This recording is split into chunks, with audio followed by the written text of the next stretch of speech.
Hey everyone, it's Norm Farrar, aka the Beard Guy here, and welcome to another Lunch with Norm, the Amazon FBA and e-commerce podcast. Lunch with Norm. Lunch with Norm. Lunch with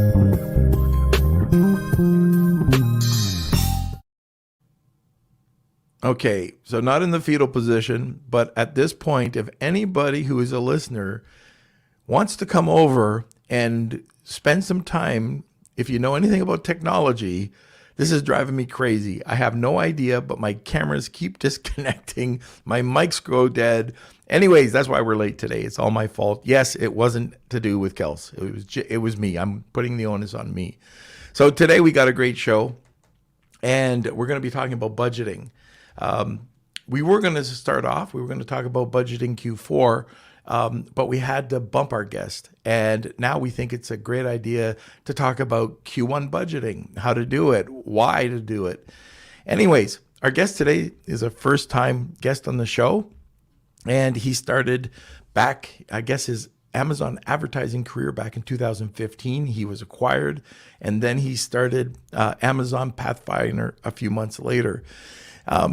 He has scaled his, sorry guys, I've got a bit of a, not a cold, but a scratchy throat today. So I'm trying to, if I'm not in the fetal position, it's dealing with this bloody cold or sore throat with a lozenger in my mouth.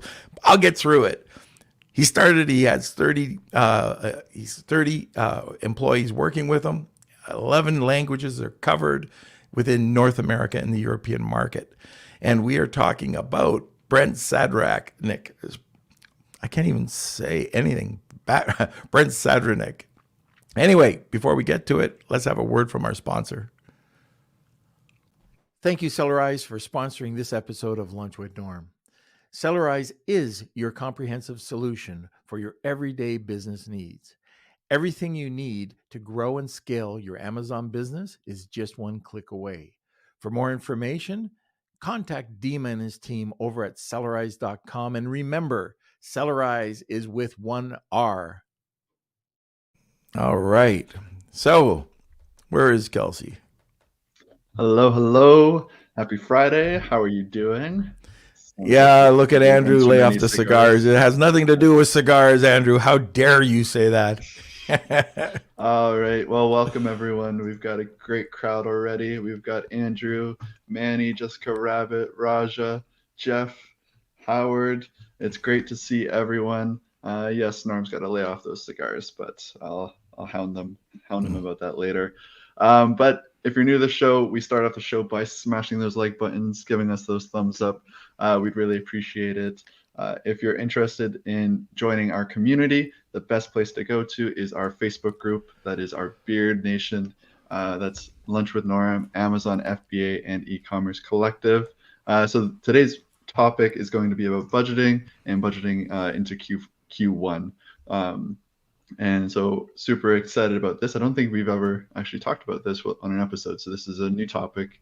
And just let us know in the comments too if you're if you think there's a topic that we haven't discussed yet. Let us know in the comment section. What are you looking for? And if you have any guest suggestions as well, we're always open to see. I'm going to be doing some podcast invites. But anyways, just one more thing. If you're interested in our membership program for the podcast, this helps support the podcast. But if you go to our Lunch with Norm website, click on the membership button, you'll be taken to our page where it goes over all the different tiers for our membership program. We do Q&A sessions with me and Norm, guest lessons, monthly SOPs. We do discounts for Norm's businesses. You get a Lunch with Norm mug, a bunch of cool stuff. Anyways, you can go over there, check it out, and let us know. And yeah, I think that's it from me. Anything else? Oh, the Patreon also helps with throat lozenges. What are you doing? Oh, look at Mom's here giving me vitamin C tablets. I don't believe it. Oh, come on. All right. Look at that. You know what? I love that this is a live podcast, and my wife is dropping off vitamin C tablets. I guess she's listening upstairs or something. I love it. So, all right. Okay, let's get through this. Unless you want to take over the podcast this time, Kels. It's lunch with Norm. Sorry. It could be lunch with Kels. All right. So sit back. If you have any questions, throw it over. I see that somebody's asked about what are we talking about today? We got a great subject. It's going to be about budgeting, one of the most important things that you could possibly do in your business. So we'll get to that in 2 seconds. So sit back, relax, grab a cup of coffee. I've got some vitamin C tablets, and enjoy the show. Welcome, Brent. Hello. Thanks How for having are me. you? One of the weirdest introductions ever. I don't know. I thought it was pretty smooth. Not as smooth as that bass line, though, when you guys dropped the intro music. I was thinking, is that you on the bass there, Norm? No, that's my other son. Okay. It's all in the family, right on. Yep. Some people call him the, what is it? The producer for the people. Is that right, Kels? Something like that. So Yeah. he was So voted the producer for the people. I'm sorry, Kels. Sometimes I get my older brother in to help fill in, and he betrays me and becomes the producer of the people for the podcast when I'm gone.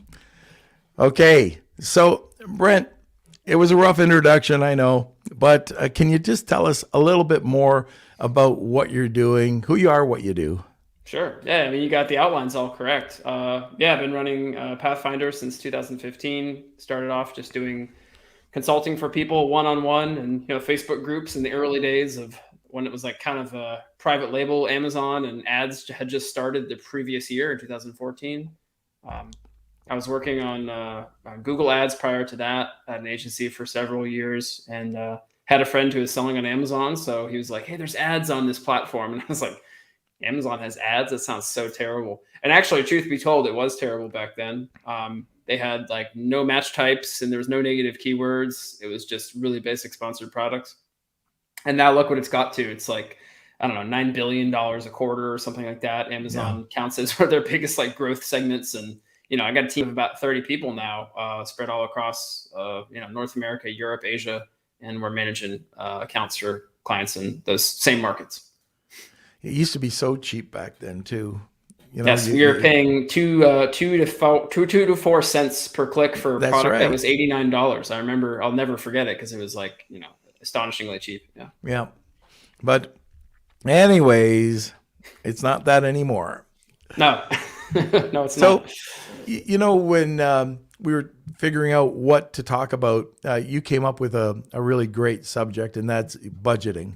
Mm-hmm. And, it's important. A lot of people, jump into something. They end up that they don't once they put pen to paper, they understand that they have to either cut back or expand or do something to have a successful product. So let's talk about budgeting. And like from your view, why is budgeting so important? Yeah, sure. So I think one mistake that we see a lot of our clients and people I just speak to in the general Amazon sphere make is they don't really allocate appropriately for budgeting when it comes to ad spend, and they don't zoom out enough and think about ad spend as a component of something that they can budget for and allocate for properly for their business on a quarterly, and then down to a monthly, then down to a campaign and product level. It has to filter down from the top. I kind of see it as a triangle that goes like this, where you're starting at quarterly, and people right now should be thinking, okay, what are we going to spend in quarter one? How's that going to be broken down? And how I see a lot of people start is they say, okay, let's set up 5 campaigns. I want to spend $100 a day, go. And they don't have any more complicated, bigger picture thinking about it. That's more like systems oriented. It's just, all right, we'll throw some money at this, and maybe it'll be a cost center, maybe it'll be a profit center. Let's find out. So let's find out where to start. You're new. You maybe you've been working with an insurance company or a real estate broker. You find this opportunity in e-commerce and Amazon. Where do you start? With advertising specifically? No, just in budgeting in general. Mm-hmm. Yeah, I mean, I think that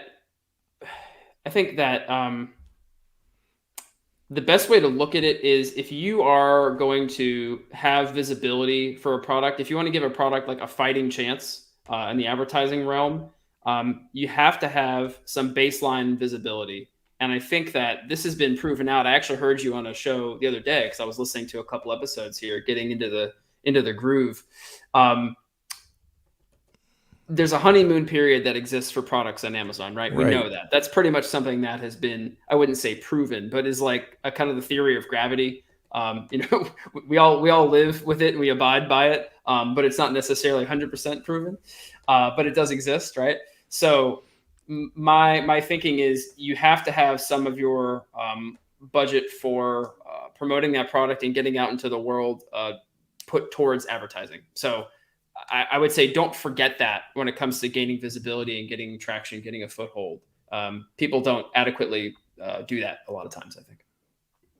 Right. So, some of the starting features, like when I'm looking at a product or when I'm looking at bringing a product to market, you've got to really trap everything. You've got to go in there, and a lot of people, when they budget, and if you have like QuickBooks, by the way, there is a budgeting tool that's in there. We usually go and we use a product called Live Plan. I think it's $19 a month, but we build out a full business plan. And I like to do this for any business that I get into. Now, it doesn't mean every brand that I get into, because that's just a division of or another revenue stream for the business in general. But I start there, and it walks me through step by step everything about my business. Once I get to that point, I can see whether just through the P&L, whether this is a viable product or not. But it does take the same amount of research as it would be to launch a product. You have to go in, if you're going into the plastic shoe stretcher business, what's the competition? What's the competitiveness? How much market share do you think you can take? What price point do you think you can take? Where are you going out at? Are you going for volume, or are you going for like a higher perceived value? There's so many things that you have to take into consideration. And once you get that done, you have to, like a lot of people, like you were saying a little earlier, they don't take into consideration outside of their landed costs. Like you got a product, okay, you've got that honeymoon period. Right. You get a bit of a grace. How much are you putting towards your PPC? But even before that, what about all those other costs that you have to, your freight costs? Are you going to be shipping it over in a container? What are the container costs right now? Did you plan those container costs out last year or this year? There's a huge difference in cost. Are you going to fly over some to get the sales rolling? Did you consolidate any samples? Like, what did the samples cost you? Those could cost you, $100. They could cost you $1,000. Were there any molds? There's so many different things that to take in consideration. And I've got a whack of charges that we can discuss in a second. But do you have anything to add to that?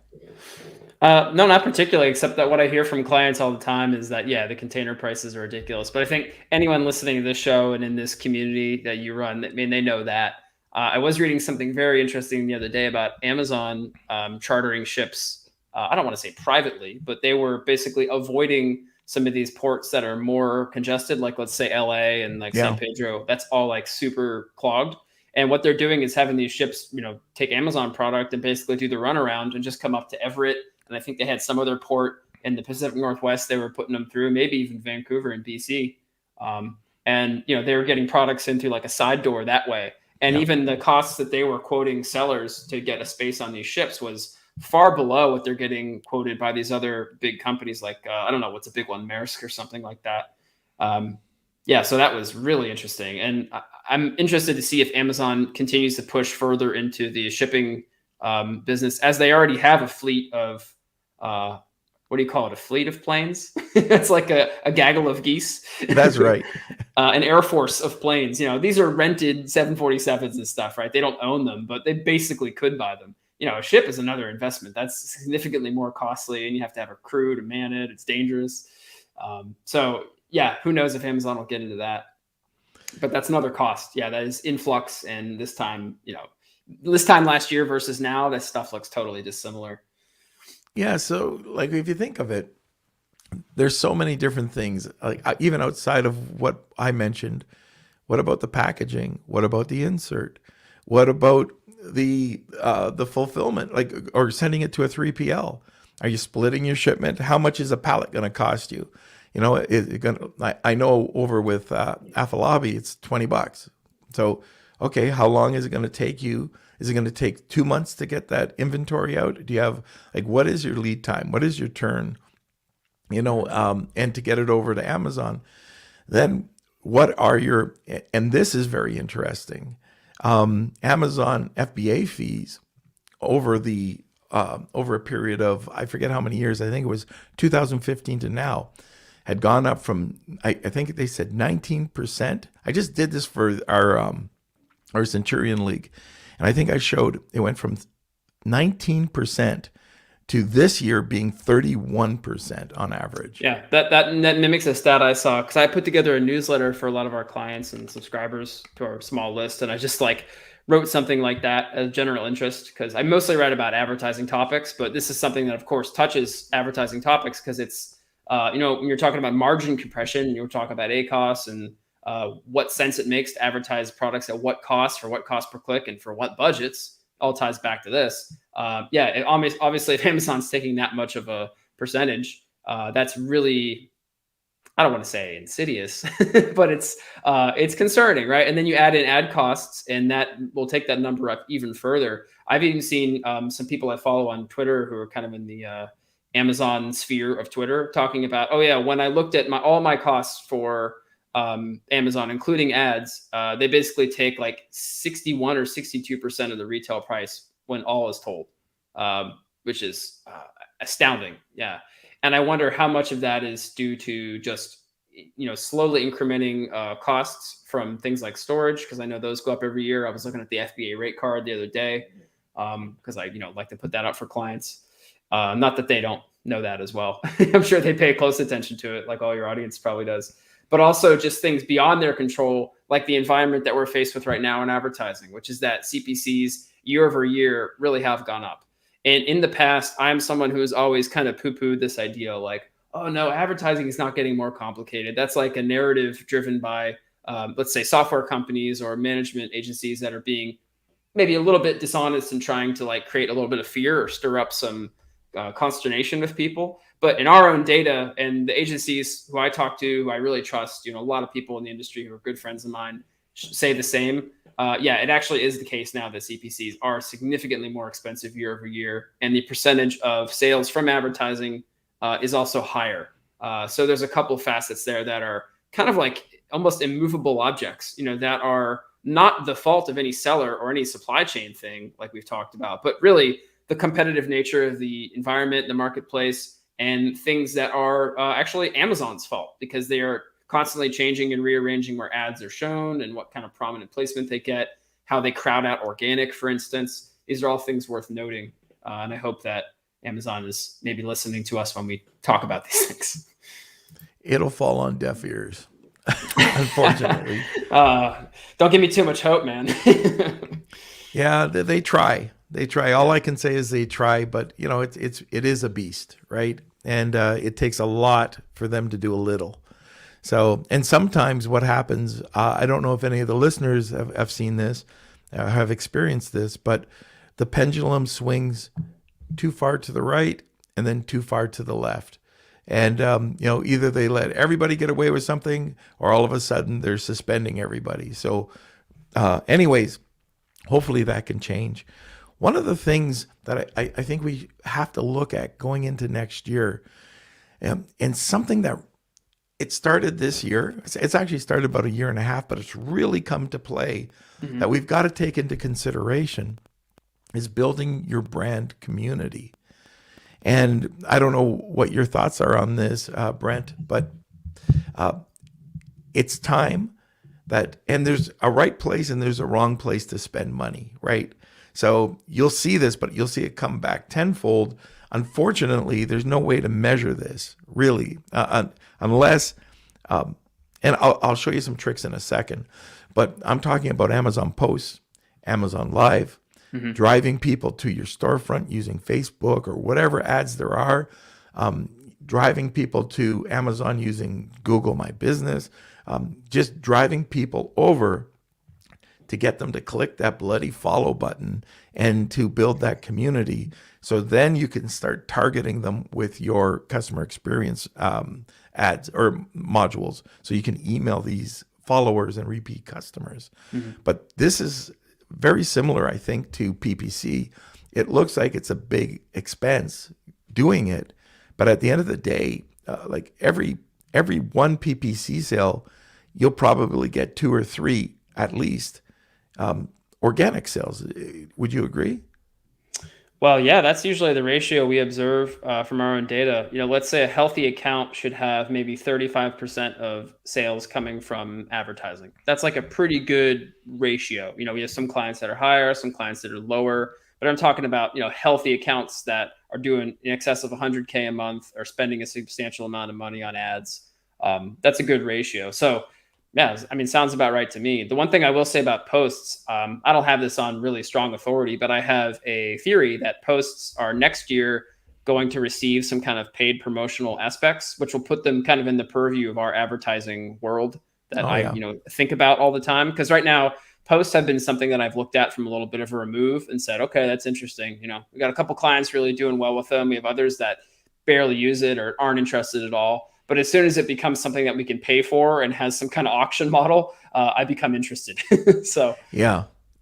And I jumped on posts the day I was introduced to them. I thought there'd be something up with that. And a lot of our clients, we got onto post. Some didn't want to spend the time nor the money. We found it really easy to work with post because you're using whatever you're using in social media. You're just repurposing that content.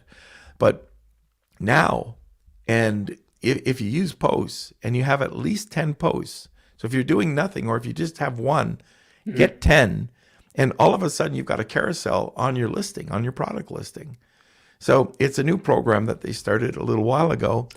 So if you want to show posts, and I think that's just a bit more leverage where you've got your slide deck, but now you have the ability to show a lot more lifestyle, benefits, ingredients, just more social media posts right there. And people love that. And it's a carousel that runs right on your product listing, which, was never there, I guess 3 months back. This is brand spanking new. So it's kind of cool. Okay, I'm going to write that one down and note that for my own clients because I didn't know about that. It kind of reminds me of the bundles feature, which we advise clients to use because that effectively pushes ads and other kinds of stuff on that screen real estate further down the page. So you're just dominating more spot. And, you can actually run sponsored brands to bundles directly as an ad type, which is really interesting. We do this for very few clients because it's something that only some of them even use despite our kind of encouraging or goading.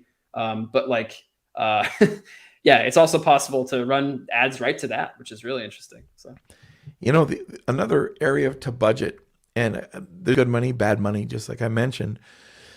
But this is more on Walmart, that if you don't have the proper or the quality in your listing, you will die very quickly. Because unless it's a major brand that might post something that's crappy for some reason, I don't know why they would. But with Walmart, they have your listing, and then directly below, they don't run PPC. They run all your competitors' listings in a carousel, like just not in a carousel, but just right below your listing. And if your primary image isn't the best, you've got all these other people that they can just easily click on, and it's a one-step add to cart, which really sucks because they get to your listing. And if you don't have a good quality listing, or if there's some reason why that customer is going to bring their eye down, like we've done episodes where we've just showed product listings on Amazon and where your eye would move, and based on color or angle or camera lens. That's the same on Walmart. And this is an area for Q1, I think, if you're new, or just to recheck. What does that number, page 1, look like? And can you improve it? If you've got an iPhone photo up there, I would change that.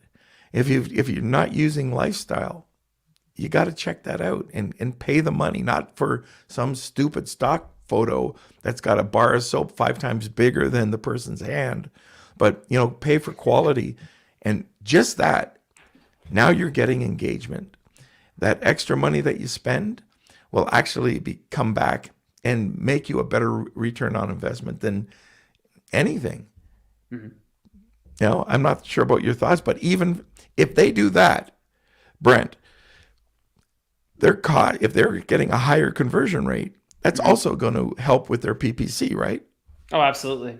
Yeah. In fact, there's even a part of our agency we've considered taking into more conversion rate optimization direction. But most of our clients are large enough that they have teams internally where we'll tell them, hey, we think that this listing or this aspect of a listing is not what we call retail ready, which is basically Amazon's way of saying like it's not up to par. Right. If you ran the Helium 10 check on it, or you did like a what's it called? Like a inventory assessment. Like listing assessment. It doesn't meet some of these requirements that we think are best practice, or at least to be where we think they should be. If we're going to be spending your money, client, to run ads to this product, we need you to up your game with this so the conversion rate is improved. Right. Okay, so before we go any further, if you have any questions about budgeting, please put them in the comments section. Also, we have a giveaway today. So Brent, why don't you explain the giveaway? Yeah, sure thing. So we do all kinds of audits for potential clients, for aggregators who are buying businesses, for people who want us to come in and basically do a whole account evaluation because their internal person needs some help. But what we will do for this giveaway is basically do an in-depth account advertising audit. And not only will it be myself and the team looking at it, but I'll just take a call with you as well. 30 minutes, an hour, whatever you want to do is fine with me. I don't really care. Always happy to talk and meet people. And basically the idea is we give you like a makeover on your advertising. So we come and say, okay, you need to do this, this, and this. What we would do is this, this, and this. And then, hey, let's have a phone call and just talk about the details. Could be a good way to start the new year, ring in the new year, new you with some advice and setting off on the right foot. Right. Yeah. Okay. So if you like that consult, the audit from Brent, it's hashtag Wheel of Kelsey. Andrew Smith, you got it. Hashtag Wheel of Kelsey. If you tag 2 people, you will get a second entry. Okay. And now, Kels, before we go any further, let's have another word from our sponsor. I wanted to give a quick shout out and say thank you to Global Wired Advisors for sponsoring this episode of Lunch with Norm. Global Wired Advisors is a leading digital investment bank focused on optimizing the business sales process. For more information, please call Chris Schifferling and his team over at globalwiredadvisors.com. Wow, I'm glad I'm on mute when that happens. I just had a coughing fit. So there we go. Let's talk a little bit about budgeting with PPC now. Mm-hmm. So there's all sorts of different tools out there that we can use for budgeting. But mm-hmm. What do you see going into Q1?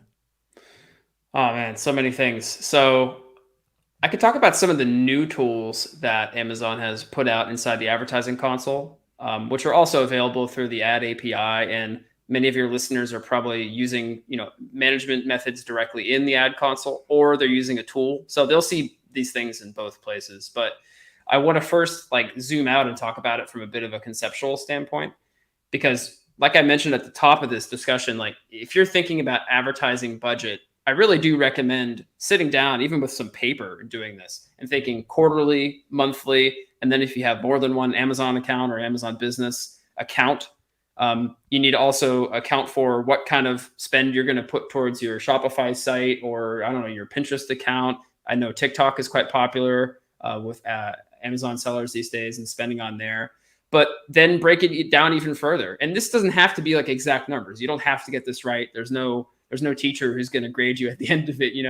Think about what is the brands that you have, the products in those brands, and then all the way down to the level that I think most Amazon business owners think about when it comes to budget, which is the portfolio or campaign level.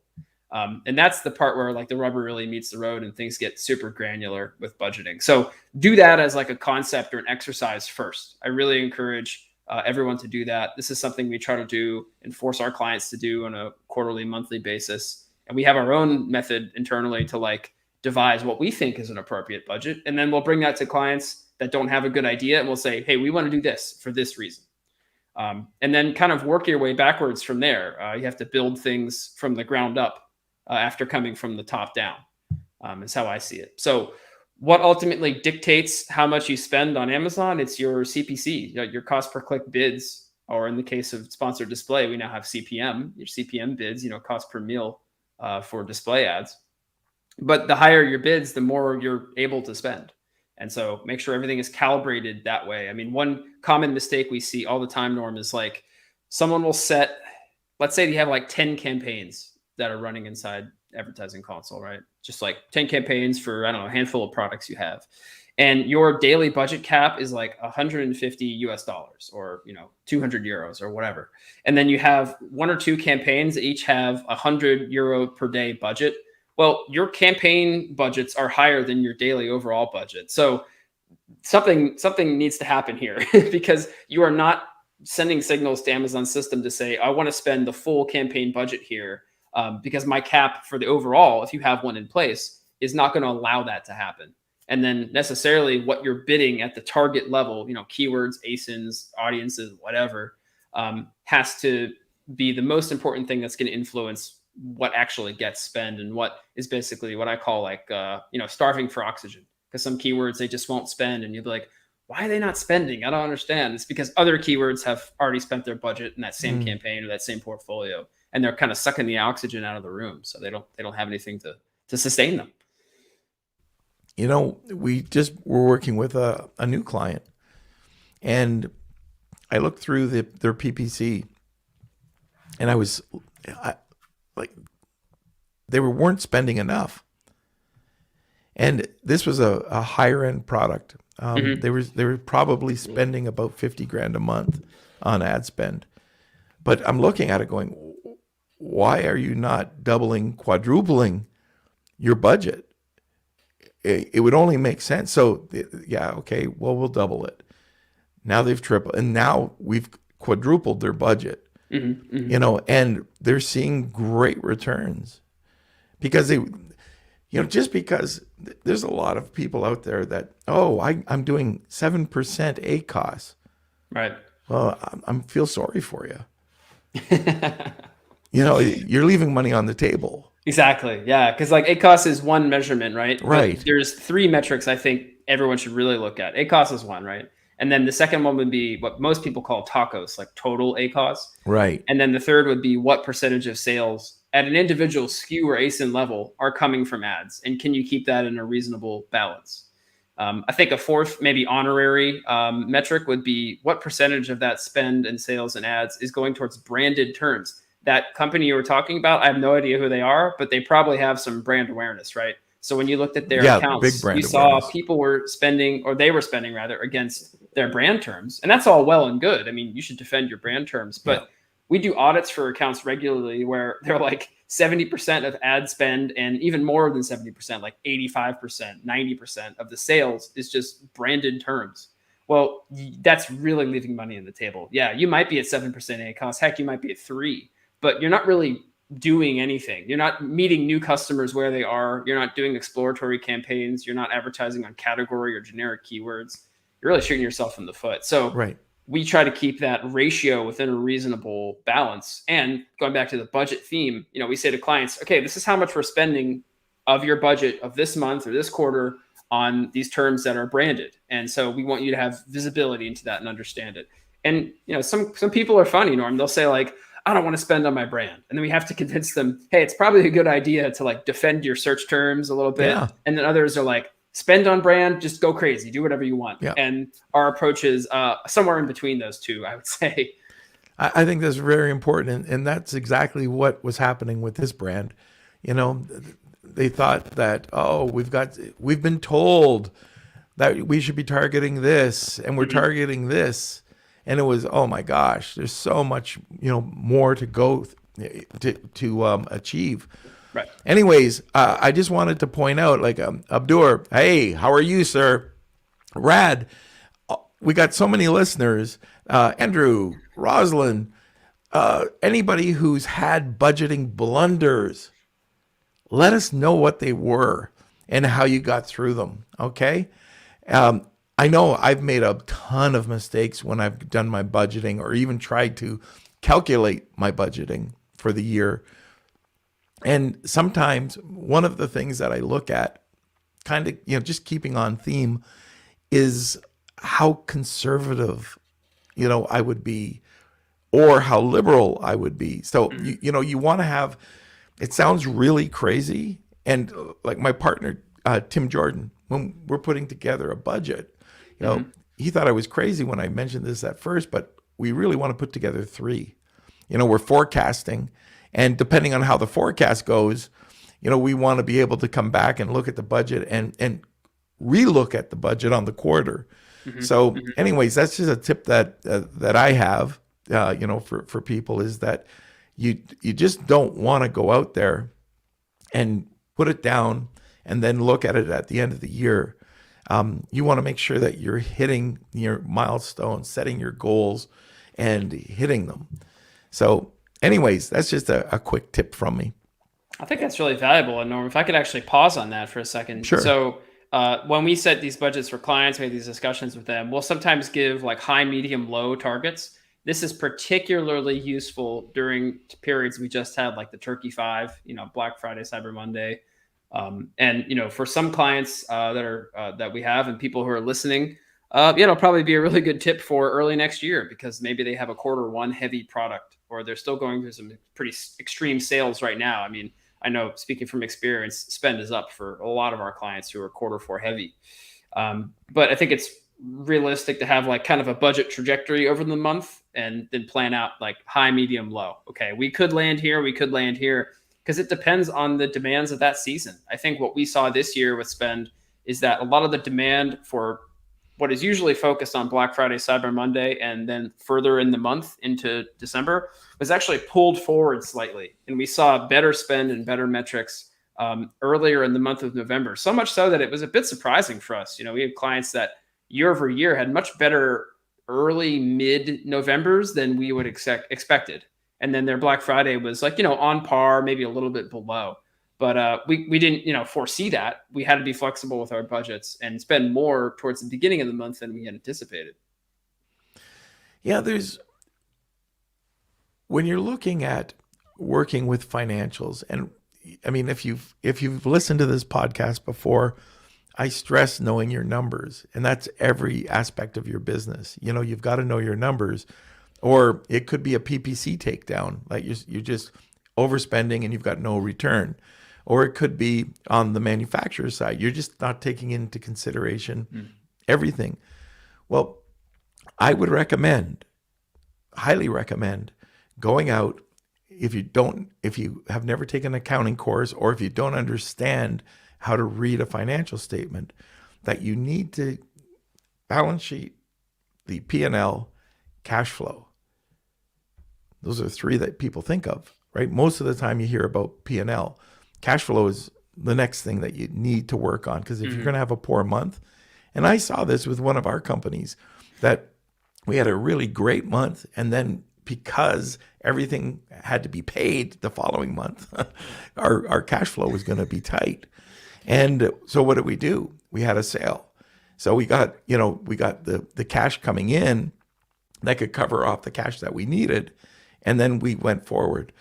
But it's so important to run that cash flow statement. But with that, the forecast and the budget, like if you can do those and you could just get it on a Saturday, just sit down and just start plugging away. It's like when we talk about our standard operating procedures, and we have 400 plus standard operating procedures that are quite complex. It didn't happen overnight. And so even if you could just start getting into that, like get into the habit of doing this, like on a Saturday morning. If you're spending all this time on your Amazon, if you think you're going to cash out in usually 18 months to 24 months on a nice exit, well, if you have this information there and you just understand where you're going, it's going to help you so much more. I'm being very long-winded on this, but it's like a roadmap. You know, the old paper road maps, you know, now you've got GPS, but you'd unfold it, and how the heck do I get here? And you'd have to know how to get there. It's exactly like that. If you don't have in your mind exactly the numbers, and you don't know those numbers, you don't know if your business is failing or not, or if you should cut bait, you'll never know. So I just highly suggest that you take every little number that there is. Make sure you have a spreadsheet. Just add it. Just add it. Next one. Oh, insert cost me 2 pennies. Oh, the transparency sticker that I'm going to put on the packaging is going to cost me half a cent. Oh, the handling fee for my fulfillment center is $3 per box. Box has 4 items in it or 6 items. Okay, what's that going to be? And you put that into one big spreadsheet. And now you know your landed costs. You know, everything goes into there. And then you've got the variables. Okay, PPC. All right, so PPC, we know it's 30%, 35% of the budget, but it's going to get me 2 or 3 to 1. You got to take that into consideration. What's that budget? There's so many little things. I don't know if you have anything more to add to that. No, not on that point, no. And hopefully everybody can hear me because of my deep, bassy voice today. So let's go to the next question about, you know, next year.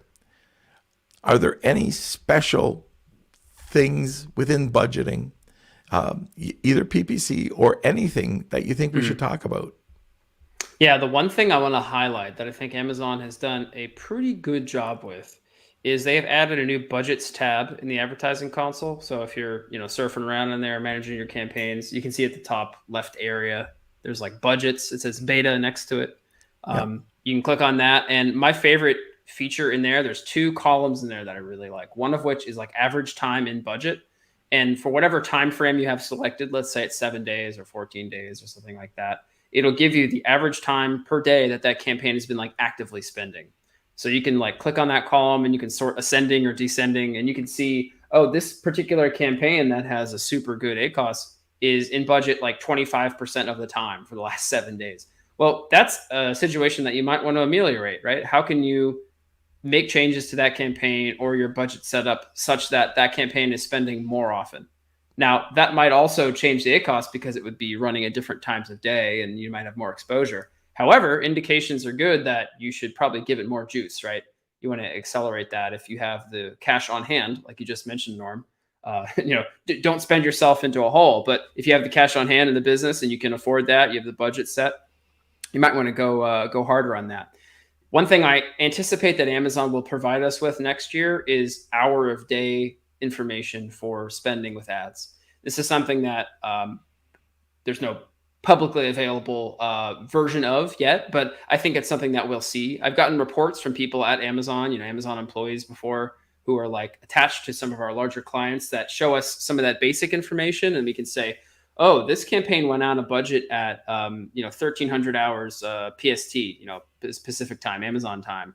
Okay, so what is that in our time zone here in Europe? How can we relate that back to that client account? How can we modify it?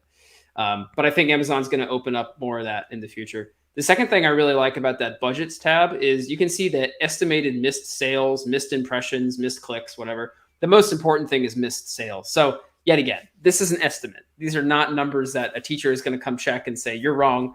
But Amazon is giving you a range. They're saying you could have had this many sales, actually, if you had this campaign in budget. You know, you're only 25%. If you had it 100%, what would it look like? So I really recommend that everyone check out that budgets tab. That's really quite useful. I like that one a lot.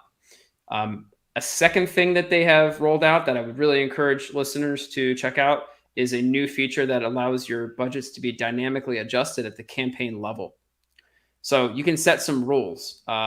If I could show a good screenshot, I would. I don't have one ready at hand, but basically, if you go into the campaign and there's a budget rules area, it says beta also, or beta, as the folks from the UK like to say. It says like, yeah, you can adjust your budget based on a date range. So before Black Friday, there was an option in there for some campaigns, and it is campaign dependent, depending on what products you have in there, where it says, hey, Turkey 5 is coming up. Why don't you boost your budgets by 25% for this day, and this day? And you could say, okay, cool, sounds good. But you can set a custom one based on performance thresholds. So what most of our clients are interested in, and most people I speak to, is either ACOS or ROAS, whichever one they want to talk about, which is effectively the same thing. Mm-hmm. And you can say, hey, this ACOS is below 25%. Please boost the budget by 50%. And what it will do in the time frame that you set is it'll look at the last 7 days. If the ACOS is below that threshold or on that threshold, it will increase your budget for you. So this is like an automated way to ensure that the best performing or highest converting type campaigns are getting a little bit more extra based on these rules. And we've started to trial this in a couple client accounts. We have software that does something very similar already, but the fact that Amazon is building it into the interface and making it like a permanent fixture, I hope, is really encouraging. So Amazon is starting to grow up when it comes to budgeting on their ad platform. We're really happy to see some of these innovations. I'm curious your thoughts on if Amazon with their app, okay, mm-hmm. and their recommendations, bump it up, like with this dynamic bidding, right? I've found in the past, whenever I was talking to Amazon and we were talking with a rep about, mm-hmm. What's best for our account, what's best over here. Usually it's what's best for Amazon, if you get what I mean. Oh, yeah. That's the whole recommendation. With the dynamic bidding, are you finding that it's whatever's best for Amazon, or are you getting results? Yeah, I will have to make sure to be clear. So the budget rules feature is at the campaign level. Dynamic bidding, the one that says up and down, we almost never use that feature. I would recommend against doing that. Our favorite is still dynamic down, and also just fixed. For some campaigns, we use fixed bidding as a bid type. But you're right. A lot of the recommendations and I know how it works at Amazon. They're told as reps who talk to clients and even senior reps is like, hey, talk about this. This is our storyline on this, push this narrative on that. And a lot of times you have to kind of pick through some of that and say, this is something I can use for the business. This is something that suspiciously looks like it's just advocating for more spend to flow through the platform and maybe isn't necessarily correct for me. I'll give you guys a great example. Amazon has been pushing sponsored display very hard, and there's some great use cases for it. But this CPM model, which is much more middle and top of funnel in the advertising realm, is, first of all, strangely expensive for what should be a more, in my opinion, cheaper CPM bidding type. And they're not really doing a great job of educating a lot of sellers about it. So they're like, hey, try this out. We built some campaigns. Go hit enable it or upload this bulk file. And then people are expecting I want a 10% ACOS. But those campaigns aren't for ACOS. They're for impressions. They're for share of voice. They're for gaining a lot of clicks at cheaper price. They're not necessarily oriented towards the same things that, say, sponsored products with your top keywords are. Right. So that is one area where I'm pretty suspicious. Yeah. And I'm you should examine that before you apply. Okay. So Kelsey, are there any questions? Yeah, we have a couple that came in. Let me see. The first one from Jessica Rabbit. When setting ad budget, what criteria do you consider that leads to conclusion to spend more? When spending more, is it on PPC only? If there's other things, what else? Go for it, Brent. That's a pretty complete question. Yeah. Yes, so I'll tackle the first part. When setting ad budget, what criteria do you consider that leads to conclusion to spend more? So I would say this. Talking about budget like we have so far is only as useful as it is talking about the specific products and what your goals are with those products. Even if I have a campaign that wants a lot more ad spend and the ACOS is super low and the product is selling like crazy, well, if I only have 3 days left of stock, none of that matters. None of that is relevant, right? So you have to look at it through that lens first. But what you should have is an idea of what your target is for the product and how these campaigns are helping you reach that target. Advertising is a means to an end, not an end itself. And so if, let's say, a campaign is really helping with the sell-through of a product because you're being placed aggressively on a lot of other competitor ASINs, like let's say you're doing product targeting, either with sponsored display or sponsored products, I would recommend giving that campaign more budget and probably increasing the CPCs until you get to an ACoS threshold that is either break even or, profitable, but within your comfort zone. That would be an area to increase. That would be the criteria that I'm looking at, or a client is looking at, and we're having a strategic discussion about. It's not simply, oh, the ACoS is low, push more. Because like I said, if that product is just been suspended, or you've had an issue with inventory coming up because the containers cost $12,000 to get to America from China, none of that matters. All right. And the next part, when spending more, is it PPC only? I really encourage a lot of our clients to look at off Amazon channels these days. Absolutely. I mean, we even manage some Google ads for some clients just as a test. We're messing around with that right now. But yeah, these other like places to drive traffic are great. I don't see any reason why you shouldn't spend on TikTok or Facebook if the iOS update hasn't hurt you too bad. Yeah, especially when they have the referral program. That's right. Yeah, we didn't even talk about that, Norm. That's great. So yeah, what is it? 10%? You probably know more about the details of this than I do. 10%. Yeah, it's an average of 10. It can actually be quite a lot more, but and the average seller will save, instead of paying 15% referral fee, they'll pay 5% if they drive their own traffic from Google ads or wherever. The trick to this is that you have to be brand registered, and you have to have the attribution program. So once you get that set up, you can take the link or the tag, and then you can start going out to whatever source you have to drive the external traffic. Now, you won't get a direct, like if you direct a lot of traffic and you get sales, you're not going to get it back in a form of a check. It'll be a credit towards your account. Right, that's my understanding. It's great. Of it too. I mean, that's one way. So you can spend more if you find a really efficient channel. Like, say it's Pinterest for you. Pinterest is fairly inexpensive, or it might be TikTok, or it might be whatever. But as long as you have that tag, there's no, like, you'll get the bonus. Yeah, that's huge. I think that I actually do know this for a fact. Next year they're going to be rolling that out to European countries too. And your own beloved Canada. I think it's US only right now, but Canada is going to be getting that referral bonus as well. Someone at Amazon counted the beans and they said, hey, this really makes sense for us. We like these external customers because they turn into prime customers. They maybe are not habitual Amazon shoppers like people already are. So it makes more sense for us to incentivize sellers to get them over.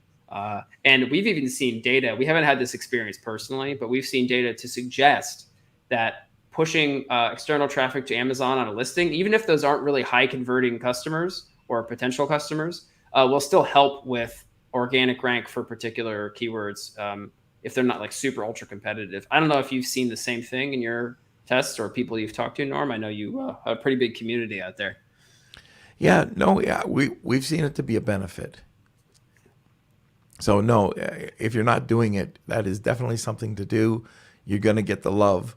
Amazon will give you the love. That's what they're trying to do. It's external traffic. Yeah. Now, Kels, before we get to the next question, this will be the last call for the giveaway today with Brent, which he's going to personally have a call with you, 30-minute phone call. Plus, him and his team are going to look at your account and give your account an audit and come back with a bunch of information so you can kill it in Q1 next year. All right. Yes, that is hashtag Wheel of Kelsey. So you just need to comment that and put that into the comment section. If you tag 2 people, you get an extra entry as well. So our next question is from Rad. What is an ideal scalable percentage for advertising? Ooh, it's a good question. Yeah, this one's much easier to answer with a hard number. So, and I'm curious what you think here, Norm, because you have all these businesses, you've talked to many people in the space. What we see from an ad agency perspective, let's talk about this TACoS figure. So total ACoS, right? This is your not ad spend, with your ad sales, but rather ad spend with your overall sales. So you're trying to figure out what is the overall impact that my ad spend is having. Usually the percentage that we see that is, let's say, comfortable is anywhere between, let's say, 5% up to 12, maybe 13 at most percent, what we call TACoS. For our larger clients, it's usually smaller. So let's say someone is spending $250,000, they might have it at like 4 or 5, 6%. That's, that's because their business is large enough that that's like still a substantial amount of money, of course. But a lot of our smaller clients, that might be as high as 13, 12% tacos for that business. I would say that is scalable because you can continue to grow the company and keep your spend in proportion to that amount. As long as, we talked about cash flow, as long as you have the cash flow to do that. So that's as direct of an answer I can get, I suppose. Yeah, I would agree with that, with those numbers. And don't forget, when you're scaling, I'll just give an example that happened over the last couple of weeks. Is we scaled. It was a really great performing product, but we went to television, and we started pumping out commercials on Fox, and that we've seen a ton of new business, and it was all, we had to weigh it out, but I mean, it was a good sized brand, and it's crushing it right now. I think it was Friday was the best sales in the last 3 or 4 years that we've seen. Like, it just killed it because, people, if you run an ad once, you'll get nothing. And this is very similar to, just brand awareness on Amazon, but brand awareness anywhere. If it's a radio commercial, if it's a billboard, if it's whatever, you need to have those multiple touch points. And this was that opportunity to scale. Now, scale could be looking at different platforms too, going to fair and selling wholesale. Could be going to mom and pop shops. There's all sorts of opportunities once you get to a certain limit. And we just talked about the bonus program, where you spend a bit of money, you'll get some back. So yeah, I love scaling. Well, the one thing to add on to that is, how many jingles can you think of from your childhood that you heard on the radio when you were driving around with your parents in the car, and you can still remember the tune? It's like some like local tire shop or something like that, for cars. You can still remember that tune. Like, okay, maybe I was exposed to that enough times that it drilled it into my head. I can think of the same for infomercials I saw on the History Channel when I was 12, watching documentaries about World War II or something like that. Yeah. Okay, next.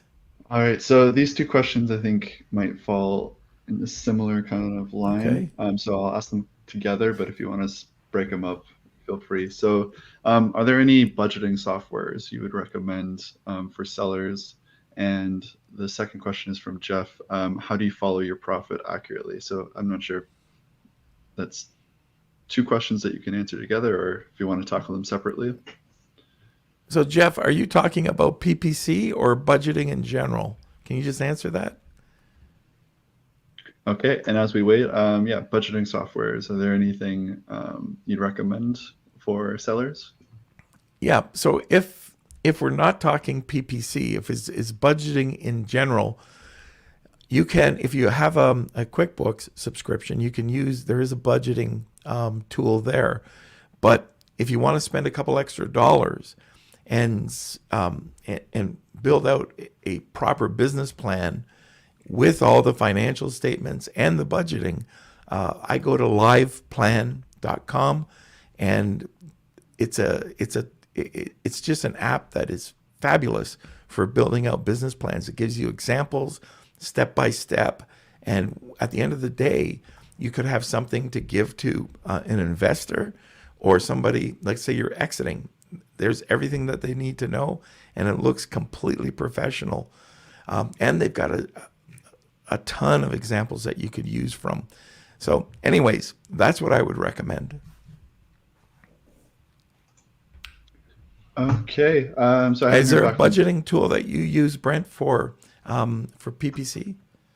Yeah, two things I was going to say. I mean, we're a company that really likes Xero a lot. That's with an X, Xero, and we use that. Like, I have a finance person full time who deals with all these things, thankfully, and she's a huge fan of Xero, and we find that to be really great. Plugs in with a lot of software we use for billing and other things like that. I imagine it works quite well for e-commerce. I don't have an e-commerce business myself. Xero is a great app for e-com as well. When it comes to PPC budgeting, that's a good question. I think one area that a lot of PPC tools actually fall short is the budgeting estimation. We use a tool called IntentWise, which I'm quite a big fan of. We switched to it at some point last year from another PPC tool. I could probably talk for a full hour just about that tool. But one feature it has that I quite like is a budget pacing feature. So it doesn't actually make changes to your account. That's up to you to figure out, or your agency, whoever. But what you can do is set an estimated spend for the month, and it'll show you a trajectory. Okay, well, you spent this much. Here's how it looks day to day. It goes up and down a little bit. But then here's what you need to spend per day for the remainder of the month to hit your target by the end of the month. It's very helpful. So it gives us guidance, and it, of course, dynamically adjusts every day. As data comes in, it will change itself. So we like that. And there's very few instances where we don't have a target set for a client account. The only reason we wouldn't do that would be just negligence, I guess, because it's really easy. Just say, okay, we're spending $35K this month, put it in. Even if, we're going to spend over or under, we can adjust it as we go. Being flexible in this approach is what's important to respond to the, conditions of the business changing and the month changing. But we like that feature of that a lot. Okay. So Near had a couple of comments. I don't think a question. What were they, Kels? Yeah, so I asked the Beard Nation, how in control are you of your budget from a scale of 1 to 10? And then Near said, we are 10 in the scale of controlling the PPC, one of the most important things. It does not mean that everything is amazing, but each campaign has specific targets and reasons for using it. But we know that Near is amazing. So That's right. Just saying. That sounds like it sounds like well-managed setup. Yeah, and one other thing that Near's probably mastered, if he's got that mentally already kind of dialed in, is it's really important to understand that campaigns are the best way to segment out the spend. So like we talked about, these campaigns that have too many things in them, they're too crowded, too many keywords or too many ad groups in there, break those out, especially if it's a top spending, top performing keyword, whatever it is. You need to give it space to run. It's like a dog that's hyperactive. Got to let it off the leash and let it tear around. Very good. Any more questions, Kels? No, I think that's it. So is it that time? It sure is. Okay, so here we go. Brent, I don't think you've seen this. Get ready. Kelsey. Here we go. It's time for the Wheel of Kelsey.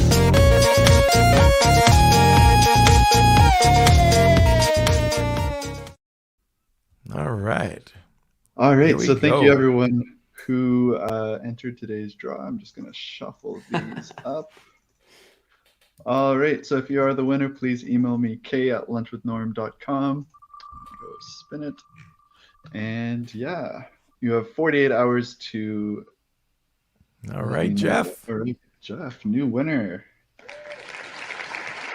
Jeff L, congratulations. I'll connect you with Brent afterwards. And yeah, thank you for entering, everyone. Right on. Cool. Yeah, I think I've only heard that, not seen it. Yeah. Okay, so Jeff, that's fantastic. First time winner. Congrats. And Brent, that's it. How do people get a hold of you? Let's see. I mean, a couple ways. You can just email hello@AMZ Pathfinder. That goes to me. You can find me on Facebook. I respond to messages there. I'm on LinkedIn. And I've just recently started using Twitter more, especially for the Amazon crowd. There's a small group of us on there. The Amazon community is very Facebook and LinkedIn centric, but there's a small group of us on Twitter. So I'm @Zahradnik on Twitter, which is just my last name. Okay. So you could find me on there. All right. Great. Well, thank you for coming on the podcast today. Been a pleasure. Okay, until next time, everybody. Hopefully this sore throat will go away by then. We have a really great show coming up on Monday. Trent Dreismid. I don't know if you've ever heard of Trent. He's got a great podcast himself, but he's got an incredible app. You guys know how much I love automation and scalability. Well, he is the founder of Flowster. And wait till you see, I've had a call with him trying to prep for the podcast, and it's unbelievable. And he's got these workflows that you can either build yourself or they're already pre-made. And I don't know if you remember, Stephen Pope was on, and at the end of the show, he said, "Oh, here are my flows." Well, he used Flowster to go through everything for us. And this is on keyword research. And that blew me away. That's why I reached out. And that's why we got Trent on. So stay tuned for Trent on Monday. It's going to be a great show. I can't wait. This, you know, that like I don't know. That's my thing. So anyways, might not be yours. I love automation. I love scalability. So before we get into anything else, just our last word from our sponsor. Thank you, Z.co, for sponsoring this episode of Lunch with Norm. Are you looking to take your e-commerce business from local to global? You can with the help of Z and their brand new app.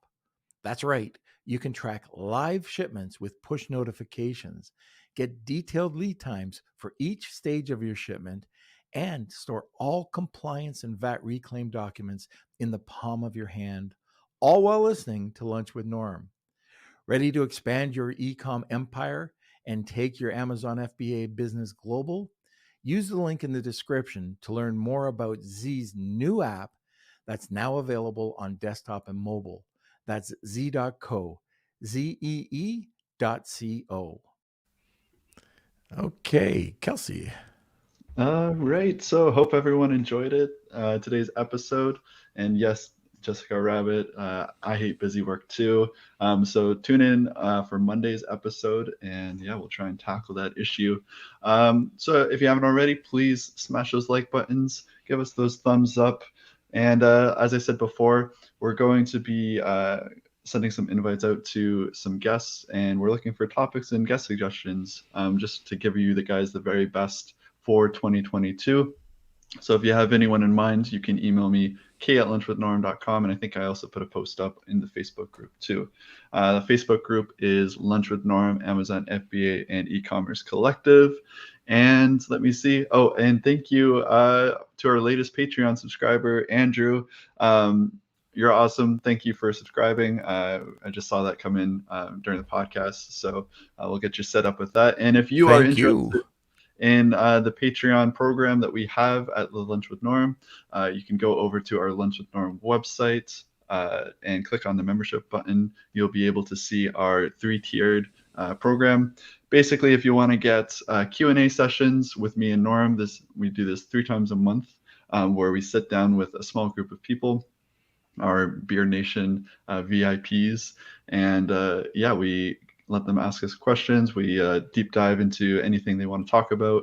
And we also have guest lessons from Stephen Black, Amy Weiss, Ben Leonard, Alpha Lobby. Those are recorded too, so you can go back and watch them as many times as you need.